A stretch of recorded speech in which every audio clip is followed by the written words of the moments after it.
பின்பு லாபானுடைய குமாரர் எங்கள் தகப்பனுக்கு உண்டானவைகள் யாவையும் யாக்கோபு எடுத்துக்கொண்டான் என்றும் எங்கள் தகப்பனுடைய பொருளினாலே இந்த செல்வத்தை எல்லாம் அடைந்தான் என்றும் சொன்ன வார்த்தைகளை யாக்கோபு கேட்டான்.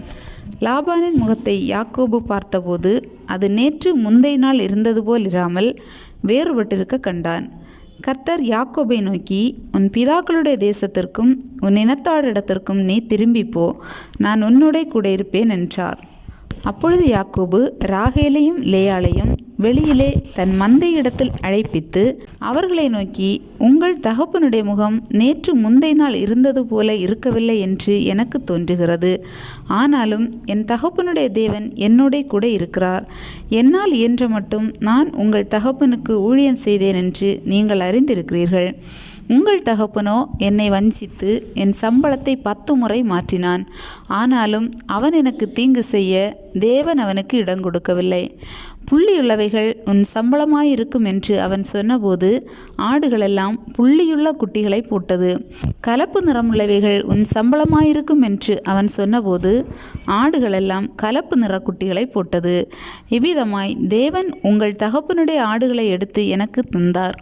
ஆடுகள் பொலியும் காலத்திலே நான் கண்ட சொப்பனத்தில் என் கண்களை ஏறெடுத்து பார்க்கும்போது ஆடுகளோடே பொலியும் கடாக்கள் கலப்பு நிறமும் புள்ளியும் வரியும் உள்ளவைகளாய் இருக்க கண்டேன். அன்றியும் தேவதூதன் ஒருவர் சொப்பனத்தில், யாக்கோபே என்றார். இதோ இருக்கிறேன் என்றேன். அப்பொழுது அவர், உன் கண்களை ஏறெடுத்து பார். ஆடுகளோடே பொலியும் கடாக்களை எல்லாம் கலப்பு நிறமும் புள்ளியும் வரி உள்ளவைகளுமாய் இருக்கிறது. லாபான் உனக்கு செய்கிற யாவையும் கண்டேன். நீ தூணுக்கு அபிஷேகம் செய்து எனக்கு ஒரு பொருத்தனையை பண்ணின பெத்தேலிலே உனக்கு தரிசனமான தேவன் நானே. இப்பொழுது நீ எழுந்து இந்த தேசத்தை விட்டு புறப்பட்டு உன் இனத்தார் இருக்கிற தேசத்திற்கு திரும்பிப்போ என்று சொன்னார் என்றான். அதற்கு ராகேலும் லேயாளும், எங்கள் தகப்பன் வீட்டிலே இனி எங்களுக்கு பங்கும் சுதந்திரமும் உண்டோ? அவரால் நாங்கள் அந்நியராய் எண்ணப்படவில்லையா?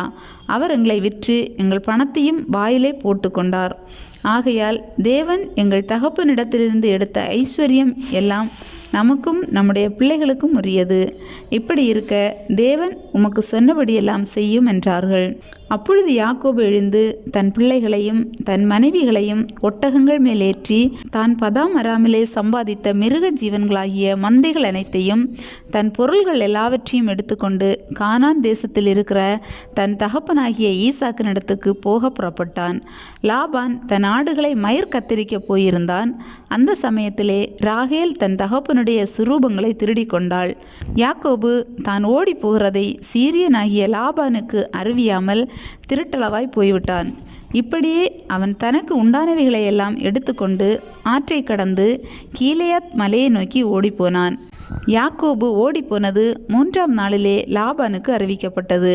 அப்பொழுது அவன் தன் சகோதரரை கூட்டிக் கொண்டு 7 நாள் பிரயாண பரியந்தம் அவனை தொடர்ந்து போய் கீலியாத் மலையிலே அவனை கண்டுபிடித்தான்.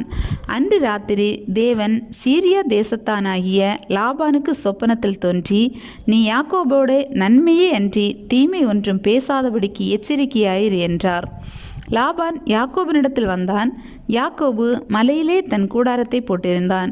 லாபானும் தன் சகோதரரோட கூட கீலேயாத் மலையிலே கூடாரம் போட்டான். அப்பொழுது லாபான் யாக்கோபை நோக்கி, நீ திருட்டளவாய் புறப்பட்டு என் குமாரத்திகளை யுத்தத்தில் பிடித்த சிறைகளைப் போல கொண்டு வந்தது என்ன செய்கை? நீ ஓடி போவதை மறைத்து எனக்கு அறிவியாமல் திருட்டளவாய் என்னிடத்திலிருந்து வந்துவிட்டது என்ன?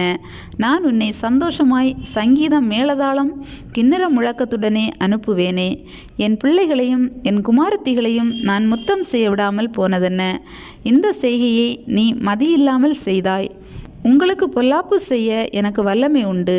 ஆகிலும் உங்கள் தகப்பனுடைய தேவன், நீ யாக்கோபோட நன்மையன்றி தீமை ஒன்றும் பேசாதபடி எச்சரிக்கையாயிரு என்று நேற்று ராத்திரி என்னோடே சொன்னார். இப்பொழுதும் உன் தகப்பனுடைய வீட்டின் மேலுள்ள வாஞ்சியினால் நீ புறப்பட்டு போகிறதானால் போகலாம். என் தெய்வங்களை ஏன் திருடி கொண்டு போகிறாய் என்று கேட்டான். யாக்கோபு லாபானுக்கு பிரதியுத்தரமாக, உம்முடைய குமாரத்திகளை பலாத்காரமாய் பிடித்து வைத்துக் கொள்வீர் என்று நான் அஞ்சினதினாலே இப்படி வந்துவிட்டேன். ஆனாலும் யாரிடத்தில் உம்முடைய தெய்வங்களை கண்டுபிடிக்கிறீரோ அவனை உயிரோடே விட வேண்டாம். உம்முடைய பொருட்கள் ஏதாவது என் வசத்தில் உண்டானால் நீர் அதை நம்முடைய சகோதரருக்கு முன்பாக பரிசோதித்தறிந்து அதை எடுத்துக்கொள்ளும் என்றான். ராகேல் அவைகளை திருடி கொண்டு வந்ததை யாக்கோபு அறியாதிருந்தான். அப்பொழுது லாபான் யாக்கோபின் கூடாரத்திலும் லேயாளின் கூடாரத்திலும் 2 வேலைக்காரிகளின் கூடாரத்திலும் பிரவேசித்து பார்த்தும் ஒன்றும் கண்டுபிடிக்கவில்லை. பின்பு லேயாளின் கூடாரத்தை விட்டு ராகேலின் கூடாரத்துக்கு போனான். ராகேல் அந்த சுரூபங்களை எடுத்து ஒட்டக சேணத்தின் கீழ் வைத்து அதன் மேல் உட்கார்ந்திருந்தாள். லாபான் கூடாரம் எங்கும் தடவி பார்த்தும் அவைகளை கண்டுபிடிக்கவில்லை. அவள் தன் தகப்பனை நோக்கி, என் ஆண்டவனாகிய உமக்கு முன்பாக நான் எழுந்திராததை குறித்து கோபம் கொள்ள வேண்டாம். ஸ்திரீகளுக்குள்ள வழிபாடு எனக்கு உண்டாயிருக்கிறது என்றாள். அப்படியே அவன் அந்த சுரூபங்களை தேடியும் கண்டுபிடிக்கவில்லை. அப்பொழுது யாக்கோபுக்கு கோபம் எழும்பி லாபானோடே வாக்குவாதம் பண்ணி, நீர் என்னை இவ்வளவு உக்கிரமாய் தொடர்ந்து வரும்படிக்கு நான் செய்த தப்பிதம் என்ன? நான் செய்த துரோகம் என்ன? என் தட்டுமுட்டுகளை எல்லாம் தடவி பார்த்தீரே, உம்முடைய வீட்டு தட்டுமுட்டுகளில் என்னத்தை கண்டுபிடித்தீர்? அதை என்னுடைய சகோதரருக்கும் உம்முடைய சகோதரருக்கும் முன்பாக இங்கே வையும். அவர்கள் எனக்கும் உமக்கும் நடு தீர்க்கட்டும். இந்த 20 வருஷ காலமாய் நான் உம்மிடத்தில் இருந்தேன். உம்முடைய செம்மறியாடுகளும் வெள்ளாடுகளும் சினை அழியவில்லை. உம்முடைய மந்தையின் கடாக்களை நான் தின்னவில்லை. பீருண்டதை நான் உம்மிடத்துக்கு கொண்டு வராமல் அதற்காக நான் உத்தரவாதம் பண்ணினேன். பகலில் களவு போனதையும் இரவில் களவு போனதையும் என் கையில் கேட்டு வாங்கினீர். பகலிலே வெயிலும் இரவிலே குளிரும் என்னை பட்சித்தது. நித்திரை என் கண்களுக்கு தூரமாய் இருந்தது. இவ்விதமாய் பாடுபட்டேன். இந்த 20 வருஷ காலம் உம்முடைய வீட்டிலே இருந்தேன். 14 வருஷம் உம்முடைய 2 குமாரத்திகளுக்காகவும் 6 வருஷம் உம்முடைய மந்தைக்காகவும் உம்மிடத்தில் சேவித்தேன். 10 முறை என் சம்பளத்தை மாற்றினீர். என் பிதாவின் தேவனாகிய ஆபிரகாமின் தேவனும் ஈசாக்கின் பயபக்திக்குரியவரும் என்னோடிராமற் போனால் நீர் இப்பொழுது என்னை வெறுமையாய் அனுப்பிவிட்டிருப்பீர். தேவன் என் சிறுமையையும் என் கைப்பிரயாசத்தையும் பார்த்து நேற்று ராத்திரி உம்மை கடிந்து கொண்டார் என்று சொன்னான். அப்பொழுது லாபான் யாக்கோபுக்கு பிரதியுத்தரமாக, இந்த குமாரத்திகள் என் குமாரத்திகள், இந்த பிள்ளைகள் என் பிள்ளைகள், இந்த மந்தை என் மந்தை, நீ காண்கிற யாவும் என்னுடையவைகள். என் குமாரத்திகளாகிய இவர்களையும் இவர்கள் பெற்ற பிள்ளைகளையும் இன்று நான் என்ன செய்யக்கூடும்? இப்பொழுதும் எனக்கும் உனக்கும் சாட்சியாயிருக்கும் பொருட்டு நீயும் நானும் உடன்படிக்கை பண்ணிக்கொள்ள கடவோம் என்றான். அப்பொழுது யாக்கோபு ஒரு கல்லை எடுத்து அதை தூணாக நிறுத்தினான். பின்னும் யாக்கோபு தன் சகோதரரை பார்த்து, கற்களை குவியலாக சேருங்கள் என்றான். அவர்கள் கற்களை எடுத்து கொண்டு வந்து ஒரு குவியலாக்கி அந்த குவியலின் மேல் போஜனம் பண்ணினார்கள். லாபான் அதற்கு ஜெகர்சகதூதா என்று பெயரிட்டான். யாக்கோபு அதற்கு கலையத் என்று பெயரிட்டான். இந்த குவியல் இன்று எனக்கும் உனக்கும் சாட்சி என்று லாபான் சொன்னபடியினாலே அதன் பேர் கலையத் எனப்பட்டது.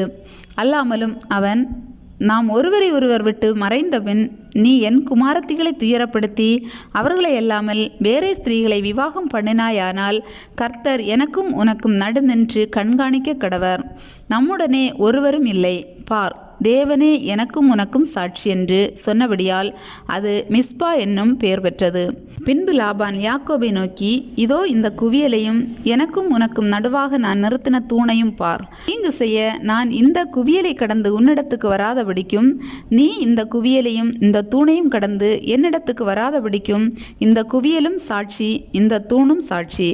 ஆபிரகாமின் தேவனும் நாகோரின் தேவனும் அவர்கள் பிதாக்களின் தேவனுமாய் இருக்கிறவர் நமக்குள்ளே நடுநின்று நியாயம் தீர்ப்பாராக என்றான். அப்பொழுது யாக்கோபு தன் தகப்பனாகிய ஈசாக்கின் பயபக்திக்குரியவர் மேல் ஆணையிட்டான்.